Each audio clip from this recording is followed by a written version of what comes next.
అన్ని రకాల నొప్పుల నుండి తక్షణ ఉపశమనం కలిగిస్తాయి my doctor pain relief products. ఎటువంటి సైడ్ ఎఫెక్ట్స్ లేకుండా. నేను ఫస్ట్ మిమ్మల్ని చూసిన వెంటనే మీ బొట్టుగా గమనించాను. ముచ్చటగా ఉందన్నమాట. Thank you. మీరు యాక్టింగ్ నేర్చుకున్నారా? యాక్చువల్గా నేను స్టేజ్ ప్లేస్ చేశాను. Wow, okay. రంగస్థలం. Oh amazing. రవీంద్ర భారతిలో ప్రోగ్రామ్స్ చేస్తుండడం, అక్కడ చూసి మన వాళ్ళు అడగడం, అలా రావడం అయింది. అంటే ఒక బెస్ట్ యాక్టర్ కావాలంటే ఒక బెస్ట్ ఆడియన్స్ అయి ఉండాలి అన్నట్టు. ఇప్పుడు నాకు మా అమ్మ బెస్ట్ ఆడియన్స్.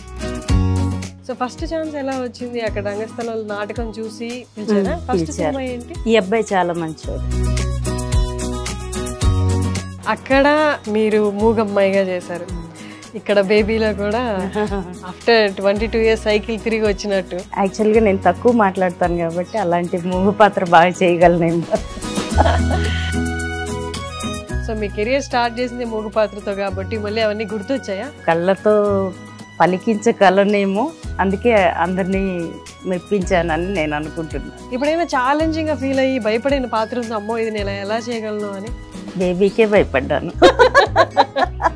అనిపించింది ఎప్పుడైనా కంటిన్యూ చేస్తుంటే బాగుండే, లేకపోతే తర్వాత అయినా కంటిన్యూ చేద్దాం చదువు అని? నాకు అనిపించలేదు, ఎందుకంటే నా చదువు అంతంత మాత్రం. నేను ఇన్ని సినిమాలు చేసి ఇంత ఈ స్టేజ్లో ఉండాలి, లేకపోతే ఇన్ని సినిమాలు చేయాలి, ఇంత పేరు రావాలి అని అది అనుకోవడము, తొందరగా రాకపోవడం, నిరీక్షణ లేకపోవడం, అలాంటి సిచ్యువేషన్స్ ఎలా ఉన్నాయి?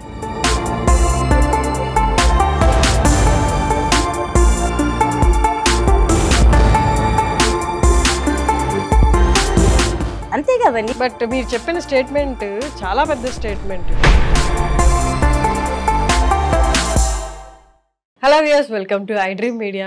ఇవాళ మనతో ఒక మంచి నటి, మంచి ఆర్టిస్ట్ ఉన్నారండి. మోర్ దెన్ 150 ఫిలిమ్స్లో నటించారు ఆవిడ. ఇప్పుడు రీసెంట్గా అయితే బేబీలో హీరోకి మదర్గా కూడా నటించారు. హీరోకి మదర్గా నటించిన పాత్ర చాలా ఛాలెంజింగ్ పాత్ర అండి. ఎందుకంటే ఆ పాత్రకి ఫిజికల్లీ ఛాలెంజ్డ్ అనమాట, మూగ పాత్ర. అలాంటి పాత్ర కూడా పోషించి అందరినీ మెప్పిస్తున్న ప్రభావతి గారు ఇవాళ మనతో ఉన్నారు. నమస్తే ప్రభావతి గారు. నమస్తే. ఎలా ఉన్నారండి? బాగున్నాను, మీరు ఎలా ఉన్నారు? చాలా బాగున్నారు. నేను ఫస్ట్ మిమ్మల్ని చూసిన వెంటనే మీ బొట్టు గమనించాను. ఆ కలరు అంటే మీ ఫేస్కి బాగా అంటే కరెక్ట్గా అంటే ముచ్చటగా ఉందన్నమాట. Thank you. నేను మిమ్మల్ని చాలా సినిమాల్లో చూశాను. మీ అంటే మీ యాక్టింగ్ ఎలా ఉంటుంది అంటే చాలా సట్టల్, అంటే చాలా సూదిగా, ఎలా పాత్ర కన్వే చేయాలో అలా ఉంటుంది అన్నమాట. మీరు ఎప్పుడైనా లౌడ్ క్యారెక్టర్స్ కూడా చేశారా? చేశాను. గయ్యాలి క్యారెక్టర్స్ అలాంటివి చేశారా? ఏ మూవీలో? ఊరంతా అనుకుంటున్నారు. కొంచెం కొంచెం మామి, గయ్యాలి మామి అంటే గడుసు. గయ్యాలి అంటాం కంటే గడుసు. ఆవిడ ఒక టెంపుల్లో ఆవిడ మెయిన్ మెంబర్, ధర్మకర్త, గుడి ధర్మకర్త. అవసరాల శ్రీనివాస్ గారు మా అబ్బాయి.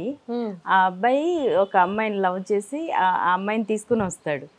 ఈవిడేంటంటే చాలా డాంబికాలు పోతూ ఉంటుంది. ఎవరు వచ్చినా ఈవిడికి నమస్కరించాలి, కాళ్ళు మొక్కాలి, అలాంటి ఒక క్యారెక్టర్ ఈవిడిది. ఆ అమ్మాయికి అది ఇష్టం ఉండదు. నేను దేవుడికే దండం పెడతాను, మీ మమ్మీకి నేను ఎందుకు మొక్కాలి అంటుంది. అలా ఉంటుంది ఆ క్యారెక్టర్. ఈవిడ కొంచెం గడుసు క్యారెక్టర్. పర్వాలేదు, బాగా చేశాను.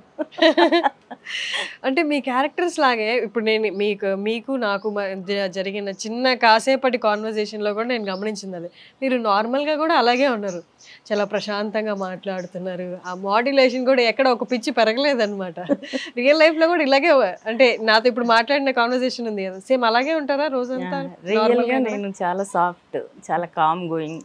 అంటే ఎవరైనా పలకరిస్తే పలుకుతాను, మాట్లాడితే వాళ్ళు కొంచెం ఓకే పర్వాలేదు వీళ్ళు నాతో కనెక్ట్ అయ్యారు అనుకుంటే మాట్లాడగలను, లేదంటే కొంచెం ముక్తసరిగా అలా అలవాటైంది. ఇప్పుడు చాలా బెటర్ అనుకుంటున్నాను నేను.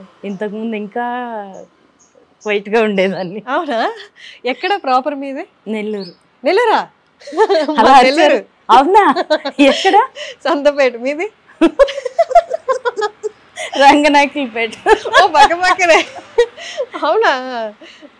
అంటే ఇప్పుడు షిఫ్ట్ అయిపోయారు అక్కడికి? షిఫ్ట్ అయ్యాం. కంప్లీట్ షిఫ్ట్ అయ్యాం కానీ బంధువులు ఉన్నారు అక్కడ, ఫ్యామిలీ అంతా ఇక్కడే ఉంది. ఓ మీది నెల్లూరా? వావ్. ఇందాక మనం ఇది మాట్లాడుకోలేదు అయితే, అప్పుడు ఇంకా బాగా కనెక్ట్ అయ్యింది. నైస్. అంటే 150 ఫిలిమ్స్. అంటే ఏ ఇయర్ నుంచి ఉన్నారు మీరు ఇక్కడ ఇండస్ట్రీలో?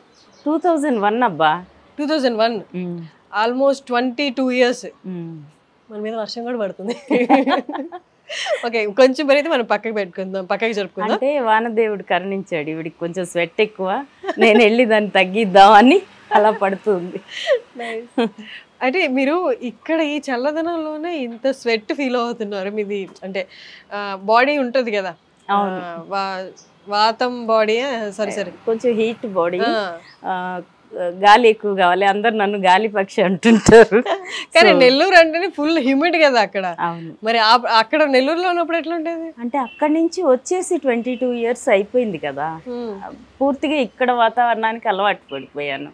సో ఇక్కడ నేను వచ్చిన కొత్తల్లో ఎంత చలిగా ఉండేది హైదరాబాద్ కదా. అవును. ఇప్పుడు ఈ మధ్య కాలంలో ఒక 5-6 ఇయర్స్ నుంచి కొంచెం వేడిగా ఉంటుంది. ఇంతకుముందు ఆల్మోస్ట్ మనం బెంగళూరు, మైసూర్ ఎలా ఉండేదో ఇక్కడ అలా అంత కొండల ప్రదేశం అలా ఉండేది. సో బాగా అంటే ఇంట్లో కూడా కొంచెం గాలి ఎక్కువ కావాలి, అలా అలవాటు అయింది. So almost 22 years of journey మీది. అంటే మ్యారేజ్ చేసుకుని ఇక్కడికి వచ్చేసారా?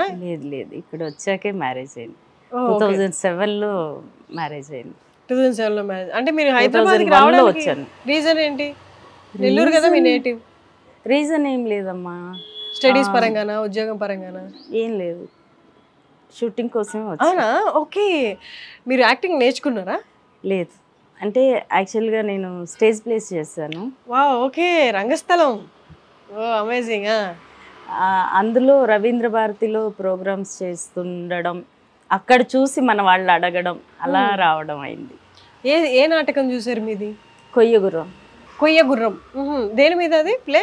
అది ఇద్దరు సిస్టర్స్ ఉంటారు, ఒకరు మూగమ్మాయి, ఇంకొకరు ఫెమినిస్ట్. ఆ మూగమ్మాయి క్యారెక్టర్ నేను చేసేదాన్ని, ఫెమినిస్ట్ రోల్ నా సిస్టర్ చేసేది. అలా దాన్ని ఎక్కడ ఆ ప్లే ప్రదర్శించినా దానికి అవార్డు రాకుండా అయితే ఇంతవరకు లేదు. ఇక్కడ ఈ మూగమ్మాయికి అవార్డు వస్తే నెక్స్ట్ ఆ ఫెమినిస్ట్కి వచ్చేది. ఏ క్యారెక్టర్ తక్కువ కాదు, ఎవరు తక్కువ చేయలేదు, నేను కానీ నా సిస్టర్ కానీ, నా చెల్లి. సో ఇప్పుడు తను కూడా ఇండస్ట్రీలోనే ఉంది. అక్కడ ఇలా ఒక 150 బెస్ట్ యాక్టర్స్ అవార్డ్స్ నాకు వస్తే తనకు కూడా అలాగే 150 వచ్చాయి. అమేజింగ్. అలా వచ్చేది. ఎట్లా అంటే ఇంట్లో ఎవరైనా కళల పట్ల? ఎవరు లేరండి. నా చెల్లికి చాలా ఇష్టం. అంటే తను చిన్నప్పుడు విజయశాంతి గారి మూవీస్ చూసి అలా ఇన్స్పైర్ అయింది. తనకి విజయశాంతి గారు అంటే చాలా ఇష్టం. సో తను అలా చేయాలనుకునేది. తన తోడుగా వచ్చి నేను ఇలా అయ్యాను అంతే. తోడుగా రావడం. బట్ కళలు అంటే మనం ఎంత ఇన్వాల్వ్మెంట్ ఉండాలి, ఎంత ఇష్టం ఉంటే కానీ అలా. అంటే మీకు ఎట్లా వచ్చేసింది అది? మీ చెల్లెళ్ళకి తోడుగా వచ్చి మీరు కూడా ఇన్వాల్వ్ అయ్యేంత? అంటే మా చెల్లికి జడ వేసుకోవడం, శారీ కట్టుకోవడం తెలియదు, చేత కాదు. చిన్న అమ్మాయి 10th అయిపోయింది అంతే అప్పుడు. సో నేను హెల్ప్ కోసం వచ్చేదాన్ని. తనకంతా నేర్చుకుంటుంది కదా, ఇప్పుడు స్టేజ్ ప్లే అంటే డైలాగ్స్ నేర్చుకోవాలి, యాక్టింగ్ నేర్చుకోవాలి, చెప్పాలి, మనమే ప్రిపేర్ అయ్యేవాళ్ళం. దానికి నేనే గురువు అనుకోవాలి. నేర్పించే వాళ్ళ దగ్గర ఒక రకంగా చెప్తుంటే తెలిసి కాదు, తను చెప్తుంటే నేను చూస్తూ, నేను చాలా ఉత్తమ ప్రేక్షకురాలని. మామూలుగానే మాట్లాడుతుంటే అలా వింటూ ఉంటాను, పాట పాడుతుంటే అలా వింటూ ఉంటాను. నాకు పాటలు అంటే ఇష్టం, డాన్స్ అంటే ఇష్టం, బట్ నేను చేయను అవేవి, నాకు రావు. సో అలా తను చెప్తుంటే విని ఇలా బాగాలేదు, ఇలా ఉంటే బాగుంటుంది అలా చెప్పేదాన్ని. అందుకని నేనే గురువు అని చెప్తాను. పర్ఫెక్ట్. అంటే ఒక బెస్ట్ యాక్టర్ కావాలంటే ఒక బెస్ట్ ఆడియన్స్ అయి ఉండాలి అన్నట్టు. నేనే బెస్ట్ ఆడియన్. ఇప్పుడు నాకు మా అమ్మ బెస్ట్ ఆడియన్. అవునా? మా అమ్మే చెప్తారు, చీచి ఇలా బాగాలేదు, ఇలా ఉండకూడదు, అలా డ్రెస్ బాగాలేదు, ఈ శారీ బాగాలేదు, ఈ యాక్టింగ్ బాగాలేదు, అలా అమ్మ చెప్తుంటారు చూసినప్పుడు. సో ఫస్ట్ ఛాన్స్ ఎలా వచ్చింది? అక్కడ రంగస్థలంలో నాటకం చూసి పిలిచారా? ఫస్ట్ సినిమా ఏంటి? ఈ అబ్బాయి చాలా మంచోడు, రవితేజ గారిది. అందులో సపోర్టింగ్ రోల్ చేశాను, అదే ఫస్ట్ మూవీ. సో అక్కడి నుంచి వెంటనే ఆపర్చునిటీస్ రావడం. సెకండ్ మూవీ ఒక రాధా ఇద్దరు కృష్ణుల పెళ్ళి. అందులో శ్రీకాంత్ గారు, ప్రభుదేవ గారు, నమిత ఇంట్లో నేను పని అమ్మాయి. సో నమిత అనుకొని సునీల్ గారు నన్ను పెళ్లి చేసుకుంటారు. అలా ఒక మంచి క్యారెక్టర్. Okay, nice. అక్కడ ప్లేలో మీరు మూగమ్మాయిగా చేశారు, ఇక్కడ బేబీలో కూడా మళ్ళీ ఆఫ్టర్ 22 years సైకిల్ తిరిగి వచ్చినట్టు. అక్కడ ఎంత ప్రతిభ వచ్చిందో ఈ రోల్కి విత్ సేమ్ క్యారెక్టర్, మూగ క్యారెక్టర్కి మళ్ళీ ఏమనిపిస్తుంది? అదంతా రిఫ్లెక్ట్ అవుతుందా అప్పటిది ఇప్పటిది? అందులో చాలా చేశారు మీరు, 150 movies చేశారు. ఏ సినిమాకి ఆ సినిమా అని చెప్పాలి, కానీ ఇప్పుడు right now talk of the town ఈ సినిమా అయింది. అందులో మీ క్యారెక్టర్, మీ గురించి ఎక్కువ మాట్లాడు. ఏమనిపిస్తుంది ఇదంతా? అంటే యాక్చువల్గా నేను తక్కువ మాట్లాడతాను కాబట్టి అలాంటి మూగ పాత్ర బాగా చేయగలనేమో.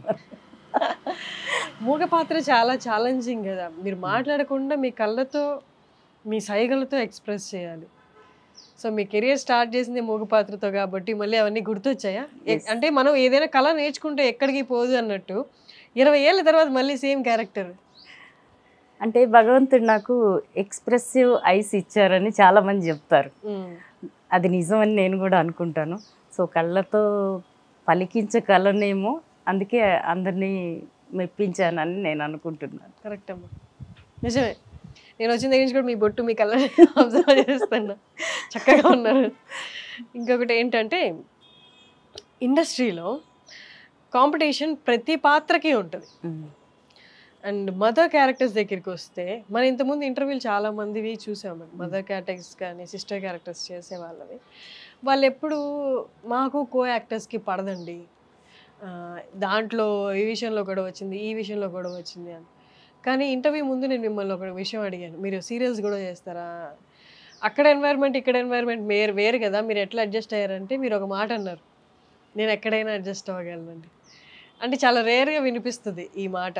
అంటే మ్యాక్సిమం కంప్లైంట్లే ఉంటాయి, పక్క కో యాక్టర్స్తో పడలేదు, ఒకటే క్యారవాన్ ఇచ్చారని చెప్పి అక్కడేదో చిన్నవి గొడవలు. మీకు అలా ఏం జరగలేదా? నేను అవన్నీ పట్టించుకోను అసలు. ఫస్ట్ ఆఫ్ ఆల్ ఏంటంటే నేను క్యారవాన్ కోసం షూట్ వెళ్ళను. సో అందరితో గొడవ పెట్టుకోవాలని అస్సలే అనుకోను. నేను వెళ్ళింది ఏంటి, ఏ పర్పస్లో వెళ్ళాను? పని చేయడానికి వెళ్ళాను. నాకు ఇచ్చిన పనికి నేను న్యాయం చేస్తే నాకు చాలు. మిగతావన్నీ నథింగ్ కదా. మార్నింగ్ నుంచి ఈవినింగ్ వరకు అందరితో కలిసి ఉంటాం. ఆ కొంచెం టైంని మనం ఎంజాయ్ చేస్తూ పని చేస్తే టెన్షన్ సగం ఉండదు. లేదు అంటే టెన్షన్ ఉంటుంది, ఈ బాబు ఎలా చేయాలి, ఏంటి వీళ్ళు ఇలా ఉన్నారు, అలాంటిది ఏమి ఉండదు. కూల్, వెళ్ళామా అందరినీ హాయ్ అని, వాళ్ళు పలకరించాలని రూల్ ఏముందండి. నాకు పలకరించాలనిపిస్తే నేనే వెళ్ళి పలకరిస్తాను. హాయ్ గుడ్ మార్నింగ్ అంటే అయిపోయింది. తనకు నచ్చితే కంటిన్యూ చేస్తారు, లేకుంటే లేదు. మనమే పలకరిస్తే పోలేదా? అక్కడ ఇగో ఎందుకు? నాకు అలాంటిది ఏం లేదు. అండ్ అలాగే నాతో చేసే కో ఆర్టిస్టులు ఎవరు నాతో అలా బిహేవ్ చేయలేదు, చేయరు కూడా. నాతో అందరూ బాగుంటారు, సరదాగా ఉంటారు. ఉన్నంతసేపు నవ్వుకుంటాం, చక్కగా అక్కడ వర్క్కి సంబంధించి మాట్లాడుకుంటాం, బాయ్ చెప్పి వచ్చేస్తాం, అంతే. ఇప్పుడైనా ఛాలెంజింగ్గా ఫీల్ అయ్యి భయపడిన పాత్ర ఉందో, అమ్మో ఇది నేను ఎలా చేయగలను అని? బేబీకే భయపడ్డాను. అవునా? ఎందుకంటే అప్పుడు ఎప్పుడో స్టేజ్ మీద చేయడం వేరు క్యారెక్టర్. స్టేజ్ మీద అంటే చాలా గట్టిగా హెవీగా చేస్తాం, లౌడ్గా అరుస్తూ చేయాలి, హెవీ మూమెంట్స్ ఉంటాయి. మూగా అయినా సరే ఆ అరుపు కానీ, ఆ యాక్టింగ్ కానీ, బాడీ లాంగ్వేజ్ అంతా చాలా హెవీగా ఉంటుంది. అందరికి కనిపించాలి, అందరికీ నేను రీచ్ అవ్వాలి, చివరి ప్రేక్షకుడికి కూడా నేను చెప్పేది కన్వే అవ్వాలి. సో దానికోసం చాలా హెవీగా చేస్తాం. కానీ మూవీకి వచ్చేసరికి అలా కాదు కదండి. మూవీ కెమెరా కంటికి చిన్న కదలిక కూడా చాలా క్లియర్గా కనపడుతుంది. ఏ మాత్రం ఎక్కువ చేసినా అది అపహాస్యం పాలవుతుంది జనాల్లో కదా. దాన్ని బ్యాలెన్స్డ్గా జనాన్ని మెప్పించేలా చేయాలి దేవుడా అని ప్రతి క్షణం భయపడుతూనే వర్క్ చేశాను నేను. మీరు ఎలా క్యాలిక్యులేట్ చేసుకున్నారు? అది చూస్తేమో చాలా లౌడ్గా పర్ఫామ్ చేయాలి, ఇక్కడ చాలా అంటే మీరు వెళ్ళి చూసుకునే వాళ్ళ, మానిటర్ చూసుకునే వాళ్ళ? నాకు అలవాటే లేదండి. మరి ఎట్లా క్యాలిక్యులేట్? ఎందుకంటే ఎదురుగా కెమెరామెన్ గారు ఆయన కన్నుతో మనల్ని చూస్తున్నారు, డైరెక్టర్ గారు మానిటర్ చూస్తున్నారు. నేనెవరినండి వెళ్ళి మానిటర్ చూడడానికి? మరి మీరు ఎలా క్యాలిక్యులేట్ చేసుకుంటారు? నేను అండర్ ప్లే చేశానా లేకపోతే ఓవర్ ప్లే చేశానా? డైరెక్టర్ గారి ఫేస్ చూస్తే తెలుస్తుంది కదా, కెమెరామెన్ గారిని చూస్తే తెలుస్తుంది కదా. ఏ మాత్రం ఎక్కువ తక్కువ ఉంటే వాళ్ళు యాక్సెప్ట్ చేయరు కదా ఫస్ట్ కదా. ఏ మాత్రం ఎక్కువ ఉన్నా అసహ్యంగా ఉంటుంది. పైగా మనం చేసి అయిపోయిన వెంటనే ఒకసారి అలా మా సాయి రాజేష్ గారిని చూస్తే అర్థమైపోయింది, ఓకే ఇది నేను పర్వాలేదు, లేదా 1 more అడుగుతారు ఇప్పుడు అని తెలిసిపోతుంది అంతే. స్టార్టింగ్లో ఎట్లా క్యాలిక్యులేట్ చేసుకున్నారు? స్టార్టింగ్ అంటే రంగస్థలం నుండి జస్ట్ సినిమాల్లోకి వచ్చినప్పుడు అట్లా లౌడ్గా చేసేసారా ఫస్ట్ సినిమాలో? తెలియదు నాకు లౌడ్గా చేశాను కాదు అని కాదు, కానీ యాక్చువల్గా అగస్తిన్ గారు నా ఫస్ట్ మూవీ డైరెక్టర్. ఆ మూవీకి స్క్రిప్ట్ ఉండేది కాదు, జస్ట్ అందరు 9 members ఉండేవాళ్ళు, మెయిన్ క్యారెక్టర్స్, లీడ్స్. అందరిని పిలిచి ఇలా ఎదురుగా కూర్చోబెట్టి ఈ సీన్ ఇది, ఈ సన్నివేశం ఇది, ఈ సీన్ ఇది, మీ క్యారెక్టర్లో ఈ డైలాగ్స్ మెన్షన్ చేయండి, మీరు ఇవన్నీ వచ్చేలా చూడండి, అలా చెప్పేవారు అందరికి. చెప్పి అక్కడక్కడ డెవలప్ చేసేవాళ్ళు. ఆయనకి ఏం కావాలో అది మాత్రమే చెప్తారు, దీన్ని మాత్రం మిస్ చేయొద్దు, దీని తోడుగా మీరు ఏమన్నా యాడ్ చేయగలిగితే చేసి చేయండి సీన్ అనేవాళ్ళు. అలా చెప్తే చాలా బాగుండేది. అసలు సినిమాలు అంటే ఇంత ఇలాగే ఉంటాయి అనుకునేలా ఉండేది, బాగుండేది. ఆ క్లైమాక్స్ సీన్ అయితే అసలు మానిటర్ కూడా చూడలేదు నాది. అందులో ఒక సీన్ ఉంటుంది, క్లైమాక్స్ లీడ్ సీను, రవితేజ గారు వచ్చాక ఆయన్ని చార్జ్ చేస్తూ ఒక సీన్ ఉంటుంది. ఆ సీన్కి సార్ ఒకసారి ఏంటి, ఏం పర్వాలేదమ్మా నీకు ఎంత టైం కావాలో తీసుకో, ప్రిపేర్ అయ్యాక ఎస్ అని చెప్తే నేను వచ్చి కెమెరా చెప్తాను అన్నారు. నాకు తెలీదు ఎలా చెప్తాను, ఏం చెప్తాను, ఏం తెలీదు. ప్రిపేర్ అయ్యావా, టైం అంటే అయ్యాము అంటే ఎస్ సార్ అన్నాను. అంటే ఓకేనా, చాలా టైం ఇంకా కావాలి, ఎంత ఒక 2-3 minutes ఇచ్చారు, రెడీ అన్నారు, చేశాను. క్లాప్స్ వచ్చిన తర్వాత కానీ అర్థం అవ్వలేదు ఇది నేను బాగా చేశానని. నా ఫస్ట్ మూవీకి నా అంటే ఒక లీడ్ రోల్ నేను చేస్తున్నప్పుడు నా కోసం యూనిట్ అంతా క్లాప్స్ కొట్టిందంటే నా జీవితంలో నేను మర్చిపోలేని రోజు అది, అసలు ఎప్పటికీ మర్చిపోలేను.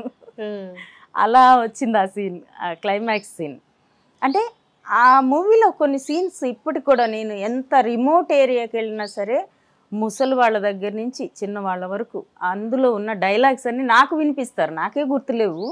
వాళ్ళు ఎంత చక్కగా చెప్తారో తెలుసా. ఒక్కొక్క సీన్ అమ్మాయి హీరోయిన్కి జడేస్తూ చెప్తానట రైస్ని ఎలా వాడచ్చు, అన్నంలాగా, ఉప్మాలాగా, ఇడ్లీలాగా, ఇలా ఎన్ని రకాలుగా వాడచ్చు అని ఏదో ఒక ఉదాహరణ చెప్పి ఒక డైలాగ్ చెప్తానంట. నిజంగా అండి, నన్ను అభిమానించే వాళ్ళకి నేను నిజంగా రుణపడిపోయాను అనిపిస్తుంది. అలాంటివన్నీ వింటుంటే ఎవరు నేను, ఎక్కడ పుట్టాను, ఎక్కడికి వచ్చాను, ఇంతమంది మనసుల్లో నాకు ఇంత మంచి ప్లేస్ ఉందా అనిపిస్తుంది. అది నిజంగా నా అదృష్టం. అమేజింగ్ అమ్మా. అంటే పాత్రలు రావడం అనేది ఇక్కడ చాలా కష్టం. ఒక సినిమా, 2 సినిమా, లేకపోతే 2 ఏళ్ళకి 3 సినిమాలు, అట్లా మీ 20 ఏళ్ళు తీసుకుంటే 150 సినిమా అనేది ఛాన్సులు రావడం అనేది నార్మల్ కదా. కొంతమంది ఏమంటారంటే ఇక్కడ సినిమా చేయాలన్నా, ఇక్కడ ప్రొడక్షన్ ఫుడ్ తినాలన్నా రాసి పెట్టుండాలి, మీకు ఎంత టాలెంట్ ఉన్నా అదైతే ఉండాలి అంట. అంటే కొన్ని ఇయర్స్ ఏమైనా ఉన్నాయా అసలు ఛాన్సులు రానివి, లేకపోతే వచ్చిన దగ్గర నుంచి కంటిన్యూస్గా మీ దాకా వస్తున్నవేనా? ఇయర్స్ కాదు కానీ 1 month 2 months లేదా ఒక మంత్లో ఒక 15-20 days అలా గ్యాప్ వస్తుంది అంతే. ఏంటంటే నిజంగా నా అదృష్టమో దేవుడి దయో నాకు తెలీదు. వచ్చినప్పటి నుంచి నేను వెళ్ళి అంటే ఒకటే, నేను వెళ్ళి అడగలేను, నాకు మాటలే తక్కువ, PR చాలా తక్కువ. సో అలాంటప్పుడు నేను వెళ్ళి అడుక్కోలేను. నన్ను పిలిచి ఎవరైనా ఒక రోల్ చేయమని చెప్తే చేయను అని చెప్పను, అది నేను ఫస్ట్ నుంచి పెట్టుకున్నది. అండ్ అలాగే ఇంకొకటి ఏంటంటే పర్టికులర్గా వచ్చి ఫ్యామిలీలో చేసేయండి, ఇలా చేసేయండి అంటే నాకు ఒక రిక్వెస్ట్ అన్నట్టు, డిమాండ్ ఏం కాదు. చెప్పిన కో డైరెక్టర్ గారిని కానీ మేనేజర్ గారిని కానీ ఏం అడుగుతానంటే చేస్తాను సార్, బట్ ఒక్క డైలాగ్ అయినా ఉందా, ఇంతే అడుగుతాను. నా తృప్తి. నేను ఒక ఆర్టిస్ట్గా నా ఫీలింగ్ ఏంటంటే నేను ఒక మూవీలో చేసినప్పుడు అది ఒక్క సీనా 2 సీన్లా లేదా ఒక్క షాటా నాకు అనవసరం. నన్ను పిలిచినప్పుడు నేను వెళ్ళాను కాబట్టి నాకు ఒక చిన్న డైలాగ్ ఉంటే చాలు, అదొక సాటిస్ఫాక్షన్. ఓకే నేను చేశాను, నాకు డైలాగ్ ఉంది, వీళ్ళు ఇచ్చిన డబ్బులు నాకు అరుగుతాయి అంతే, ఇక అంతకుమించి ఏమి ఉండదు. ఏం చదువుకున్నారమ్మా మీరు? ఇంటర్ అయిపోయింది, డిగ్రీ ఫస్ట్ ఇయర్లో ఇక్కడికి వచ్చేసారు. పెద్ద చదువులు ఏం లేదు, అది కూడా తెలుగు మీడియం. ఓకే ఓకే, ఏదైనా పర్లేదు, ఇంటర్ వరకు చాలు మనకు అవగాహన ఉండడానికి. నా స్క్రిప్ట్ నాకు అర్థమైతే చాలబ్బా, ఇంకేం వద్దు. అసలు ప్లాన్ చేయని కెరియర్లో ఇప్పుడు మీరు అన్నమాట నా స్క్రిప్ట్ చదవగలిగితే చాలు అన్నది, అంటే ఇంటర్తో ఆపేసిన తర్వాత ఏంటి మ్యారేజ్ చేసేసుకుందాం అనుకున్నారా? ఫిలిమ్స్ అనేది ఎప్పుడు ఐడియా లేదు కదా? ఆపేయలేదు, ఇంటర్ అయిపోయి డిగ్రీ ఫస్ట్ ఇయర్లోకి వెళ్ళాను, అప్పుడే ఈ ట్రావెల్స్ వచ్చాను వర్క్ చేసి. సినిమాలు స్టార్ట్ అయిన తర్వాత పెళ్లి ముందే 2007 December 5th నా మ్యారేజ్ డే. మీరు మీ సిస్టర్ అంతే కదా? తమ్ముడు ఉన్నాడు, తమ్ముడు కూడా ఆర్టిస్టే, వాడు కూడా లాస్ట్ అందరికంటే. అవును, ఫస్ట్ నేను, తర్వాత చెల్లి, తర్వాత తమ్ముడు. తమ్ముడు కూడా ఆర్టిస్టే, వాడు సీరియల్స్ మూవీస్ నాలాగే, తమిళ్ కూడా వాడు ఎక్కువ చేస్తుంటాడు. నా చెల్లి మాత్రం సీరియల్స్ అవేం చేయదు, ఓన్లీ మూవీస్ చేస్తాడు. అవునా, ఏ సినిమాలో చేశారు? లేటెస్ట్ గా సార్ మూవీలో సాయి కుమార్ గారి వైఫ్ క్యారెక్టర్ చేసింది నా చెల్లి. సాయి కుమార్ గారి wife character Madhavi Prasad. Fire గా ఉంటారు. ఎస్, నాకు తెలుసు, మేము సమ్మోహనంలో చేసాం. చేసింది తను, సమ్మోహనంలో నేను చేశాను. ఓ, మీ ఓన్ సిస్టరా? Own sister. అవునా, ఓకే ఓకే. అంటే కలర్లు డిఫరెంట్ ఉంటాయి, నేను మిక్స్డ్ కలరు, నా చెల్లి మంచి కలరు, నా తమ్ముడు కొంచెం డౌన్, అంటే కొంచెం చామంచాయి తమ్ముడు, కానీ హైట్ మాత్రం నా తమ్ముడే ఎక్కువ అండి, 6'1" ఉంటాడు. మంచి ఆర్టిస్ట్ వాడు కూడా.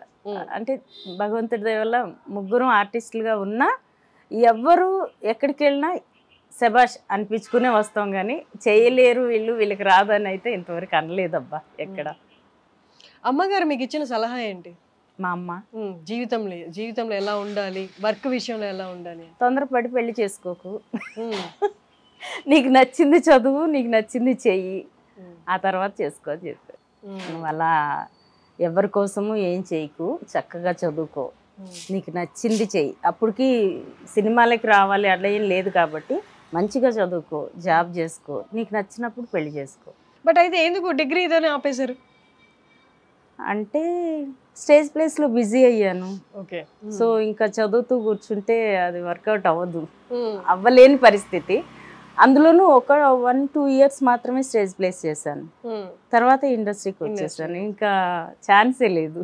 కానీ అనిపించింది ఎప్పుడైనా కంటిన్యూ చేస్తుంటే బాగుండే, లేకపోతే తర్వాత కంటిన్యూ చేద్దాం చదువు అని? నాకు అనిపించలేదు, ఎందుకంటే నా చదువు అంతంత మాత్రం, పెద్ద తెలివితేటలేవి లేవు ఈ బుర్రలో. అందుకని వానాకాలం మార్కులతో పాస్ అయ్యేదాన్ని, కానీ నంబర్ 1 స్టూడెంట్ ఏం కాదండి నేను. ఇక్కడికి వచ్చాక అందరు అంటారు అంటే ఇక్కడికి వచ్చాక ఎందుకు అంటారంటే నేను చదవను స్క్రిప్ట్, నాకేంటి చదవాలి, పేపర్ చూస్తే నాకు అక్కడ ఫుల్ స్టాప్ ఉంది, ఇక్కడ కామా ఉంది, ఇక్కడ స్పేస్ ఉంది, ఇవన్నీ బ్రెయిన్లో కూర్చుంటాయి. ఓకే, తర్వాత ఎవరైనా ఆన్ ద స్పాట్ డెవలప్ చేస్తే ఇక్కడ అది ఉండాలి కదా అని గుర్తొస్తుంది. సో అందుకని నేను అసలు స్క్రిప్ట్ చూడను. ఇంకొక రీజన్ ఏంటంటే అది చదివితే స్కూల్కి వెళ్తున్న ఫీలింగ్ వస్తుంది. మరి అంటే ఇప్పుడు డైలాగ్స్ ఎలా చదువుతారు స్క్రిప్ట్ చదవకపోతే? మీరు కో డైరెక్టర్ అండి, మీరు చెప్తారు సీను, ఒకసారి చదివి వినిపిస్తారు కదా, మిమ్మల్ని ఇంకోసారి చదవమంటాను. సరిపోతుందా 2 సార్లు? లెంతీ డైలాగ్స్ ఉంటే ఇందాక మీరు చెప్పారు 4-5 pages ఉన్నా అంతే, వింటాను చెప్తాను, చదువుకోను, అలవాట్లేదు.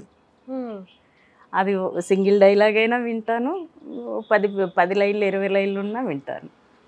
నాకు అది చూసి మా వాళ్ళు మీన్స్ మన ఇండస్ట్రీ వాళ్ళందరూ నువ్వు చదువుంటే కలెక్టర్ అయ్యేదానివి, అది అయ్యేదాన్ని, ఇది అయ్యేదాన్ని అంటే మీకు తెలియట్లేదు నా గురించి, నాకు ఒక ముక్క చదువు రాదు అనుకుంటాను మనసులో. ఇప్పుడు చెప్పేసాను, ఏమనుకోకండి. అంటే స్టేజ్ ప్లేస్ అనేవి మనల్ని ఇంటర్నల్గా ఎంత మౌల్డ్ చేస్తాయో అనడానికి మీరే ప్రత్యక్ష ఉదాహరణ అనమాట. స్టేజ్ ప్లేస్ నిజంగానే మిమ్మల్ని ఎక్స్ట్రీమ్స్కి అంటే ప్రిపేర్ చేసేస్తాయి. అది డైలాగ్ గుర్తుపెట్టుకోవడంలో కానీ, ఎంత లౌడ్ ఎక్స్ట్రీమ్ లౌడ్ పర్ఫామ్ చేయడం కానీ, అండ్ మూగా క్యారెక్టర్ వేస్తూ ఇక్కడ నుంచి కొంత దూరంలో ఆడియన్స్ ఉంటారు, వాళ్ళకి అసలు మీ కళ్ళు కూడా ఏం కనిపించవు, బట్ స్టిల్ మీరు మూగానే వాళ్ళకి అర్థం అవ్వాలి మీ మాటలు లేకుండా. సో ఆ క్యారెక్టర్ అనేది నార్మల్ కాదు. నిజమే. అందులో కొయ్యగుర్రంలో లాస్ట్లో ఒక క్లైమాక్స్ సీన్ ఉంటుంది. ఇప్పుడు దాకా ఈ సిస్టర్ రోల్ ఫెమినిస్ట్ కదా, సో తను చెప్తూ ఉంటుంది మొగుడేంటి, ఇల్లేంటి, అదేంటి, ఇదేంటి, చాలా ఈజీ తీసుకుంటుంది తను లైఫ్ని. ఈ అమ్మాయిని పెళ్లి చేసుకుని మూగ అమ్మాయిని వాళ్ళ హస్బెండ్ అమెరికా వెళ్ళిపోతారు. అమెరికా వెళ్ళిపోయిన తర్వాత ఈ అమ్మాయి ఒక పెళ్లి కూతురు పెళ్లి కొడుకు బొమ్మ పెట్టుకొని వాళ్ళని చూసుకొని మురిసిపోతూ ఉంటుంది, వీళ్ళిద్దరిని ఊహించుకొని, తనని తన హస్బెండ్ని. అలాంటి అమ్మాయి, ఇంత ఇన్నోసెంట్ అమ్మాయి, క్లైమాక్స్కి వచ్చేసరికి అతనికి అమెరికాలో ఇంకో పెళ్ళి అయిపోయింది, ఈ అమ్మాయిని డైవోర్స్ అడుగుతాడు. ఈ ఫెమినిస్ట్ హస్బెండ్ ఈ అమ్మాయితో నేను పడలేను, ఈ అమ్మాయిని నేను వదిలేస్తాను అని చెప్తారు.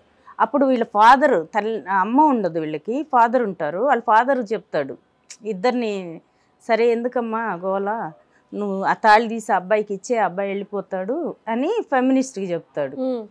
చెప్తే అప్పటిదాకా ఎంతో రెబల్లా ఉన్న ఆ అమ్మాయి తాళి ఇమ్మనేసరికి చాలా ఇదైపోతుంది, తీసి ఇవ్వలేదు. ఆయన ఇలా అడుగుతూ ఉంటాడు ఫాదర్, తాళి ఇచ్చేస్తానని. ఈ అమ్మాయి తెచ్చిస్తుంది తాళి, మూగ అమ్మాయి, నాకొద్దు వాడు ఈ తాళి తీసేసుకోమని ఇచ్చేస్తుంది. అప్పుడు అడుగుతాడు, ఏంటమ్మా నువ్వేనా ఇట్లా చేస్తున్నావు అంటే చెప్తుంది, నేను ఎంత సాంప్రదాయాలకి నమ్మి ఇంత ఇదిగా ఉన్నాను, కానీ వాడెళ్ళి అక్కడెక్కడో కూర్చుని నా కట్నం డబ్బుతో అక్కడ వెళ్ళి వాడు నన్ను వద్దనుకున్నాక వాడి కోసం నేను ఏడవడం ఏంటి, నాకు వాడు వద్దు నానా, నేను ఎప్పటికీ నీ కూతురుగా నీతోనే ఉంటానని చెప్తుంది మూగమ్మాయి. క్లాప్స్ వస్తాయండి ఎక్కడైనా. ఇది ప్లే చెప్పింది అంత భారీ అంటే అంత ఎట్లా కన్వే చేస్తుంది తను సైగలతో? అంతే, ఏడుస్తూ సైగలతోనే చెప్తుంది, మొత్తం డీటెయిల్డ్గా చెప్తుంది, అంత క్లియర్గా. అందుకే అన్న వర్డ్స్ వచ్చే ఊరికి ఎవరిస్తారండి, అంత పర్ఫార్మెన్స్ అవసరం ఆ క్యారెక్టర్కి, అంత చేయగలిగాం కాబట్టి ఇవాళ ఇది నేను చేసి మెప్పించగలిగాను. ప్రతి ఒక్కరూ, అమ్మాయి దగ్గర నుంచి అబ్బాయిల దగ్గర నుంచి మగవాళ్ళందరూ కూడా ఏడుస్తున్నారు ఈ క్యారెక్టర్ చూసి. అంటే వాళ్ళ మనసుల్లో అమ్మగా నేను ఎంత నిలిచిపోయాను, తలుచుకుంటేనే సంతోషం పట్టలేకపోతున్నాను నేను. అంటే కష్టానికి ఫలితం ఎలా ఉంటుంది అనేది భగవంతుడు చూపించాడు అంతే. మీ లైఫ్లో ఎప్పుడైనా అంటే నిరీక్షణ లేకపోవడం, ఇంకెప్పుడు నేను అనుకున్న దానికి రీచ్ అవ్వాలి, అంటే పారామీటర్ ఉంటుంది కదా, నేను ఇన్ని సినిమాలు చేసి ఇంత ఈ స్టేజ్లో ఉండాలి, లేకపోతే ఇన్ని సినిమాలు చేయాలి, ఇంత పేరు రావాలి అని, అది అనుకోవడము తొందరగా రాకపోవడం, అది నిరీక్షణ లేకపోవడం, అలాంటి సిచ్యువేషన్స్ ఎలా ఉన్నాయి? అంటే ఎక్స్పెక్టేషన్స్ ఉన్నప్పుడు అలాంటి సిచ్యువేషన్ ఎదురవద్దని నేను అనుకుంటాను. నాకు అలాంటి ఎక్స్పెక్టేషన్స్ ఏం లేవు, అలాంటి ఆశలు లేవు. నేను వచ్చాను, పని చేశాను, నా పని నేను చేశాను, దానికి ఫలితం దేవుడు ఇస్తాడు, ఎప్పటికైనా ఇస్తాడు. ఇప్పుడు ప్రజెంట్ నేను కష్టపడి పని చేసినందుకైతే వాళ్ళు డబ్బులు ఇస్తున్నారుగా, నేను ఊరికినే ఏం చేయట్లేదే, అంతే కదండి. ఇప్పుడు జాబ్ చేస్తాము, చదువుకున్నాం, జాబ్ చేస్తాము, మన కష్టానికి ఫలితం శాలరీ రూపంలో వస్తుంది. ఇక్కడ కూడా అంతే. ఇంక మళ్ళీ దీనికి ఎక్స్ట్రా బోనస్లా అడగడం ఏంటి? ఆ బోనస్ రావాల్సిన టైంకి భగవంతుడు ఖచ్చితంగా ఇచ్చి తీరుతాడు కదా. బట్ మీరు చెప్పిన స్టేట్మెంట్ చాలా పెద్ద స్టేట్మెంట్. మనం ఎంత ఎంత ఉందో అందులో ఎవరైనా కష్టపడుతున్నప్పుడు మామూలుగా మనందరికి తెలుసు, ఏదైనా ఎక్కువగా ఆశిస్తేనే మనకి మనశ్శాంతి లేకుండా ఉండడం, ఉన్నదాన్ని ఆనందించలేకపోవడం జరుగుతుంది అని. బట్ కష్టపడుతున్నప్పుడు 22 ఏళ్ళ జర్నీ అన్నప్పుడు మధ్యలో ఒక 5 years తీసుకున్నాను, 5 yearsలో ఇన్ని సినిమాలు చేశాను కదా, నేను అనుకున్న దానికంటే ఇంకొంచెం ఎక్కువ గుర్తింపు వచ్చుంటే బాగుండేది, నేను అనుకున్న క్యారెక్టర్ పడితే బాగుండేది, నేను ఊహిస్తున్న క్యారెక్టర్లో ఇన్ని డైలాగ్స్ ఉంటే బాగుండేది అన్నది ఎప్పుడు అనిపించలేదా మీకు? అంటే ఇప్పుడు ఒక సినిమా అనేసరికి ఒక క్యారెక్టర్ ఆర్టిస్ట్తో సినిమా అయిపోదు కదండి. హీరో, హీరోయిన్, విలన్, ఇలా మెయిన్ క్యారెక్టర్స్ ఎన్నో ఉంటాయి. వాళ్ళందరినీ కాదని ఆఫ్టర్ ఆల్ మనం వెళ్ళి ఒక చిన్న సీన్లో నాకు ఇన్ని కావాలని కోరుకుంటే ఎలాగండి?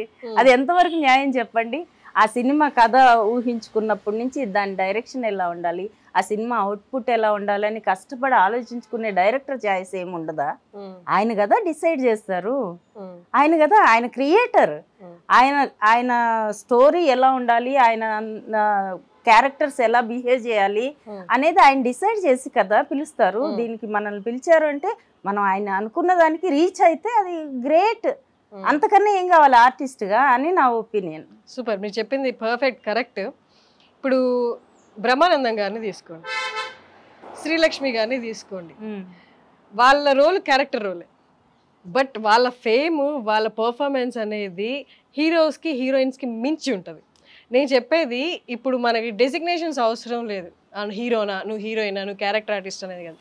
పర్ఫార్మెన్స్ వైజ్ ఎన్ని సినిమాల్లో ఎంతమంది హీరోలు గుర్తుంటారో లేదో డౌట్, కానీ బ్రహ్మానందం గారు, శ్రీలక్ష్మి గారు, మిగతా క్యారెక్టర్ ఆర్టిస్ట్ ఆలీ గారు, సునీల్ గారు, వీళ్ళందరూ గుర్తుండిపోతారు అనమాట. అలా నేను పర్ఫార్మెన్స్ వైజ్ మీరు ఎప్పుడైనా ఎక్స్పెక్ట్ చేశారా నా క్యారెక్టర్ ఇట్లా అవుట్ స్టాండింగ్గా ఉండాలి, లేకపోతే సినిమాతో సంబంధం లేకుండా నా పర్ఫార్మెన్స్ గుర్తుండాలి అని? ఫస్ట్ పాయింట్ ఏంటంటే ఆర్టిస్ట్గా సెటిల్ అవ్వాలి, ఆర్టిస్ట్గా ఉండాలి, నేను ఆర్టిస్ట్ అయ్యి తీరాలి, నేను ఏమంటారు డెస్టినేషన్ ఒకటి పెట్టుకొని నేను అక్కడికి రీచ్ అవ్వాలి అని ఒక ఎస్టిమేషన్ ఉన్న వాళ్ళకి ఈ థాట్ ఉంటుంది, దీని గురించిన ఇది ఉంటుంది.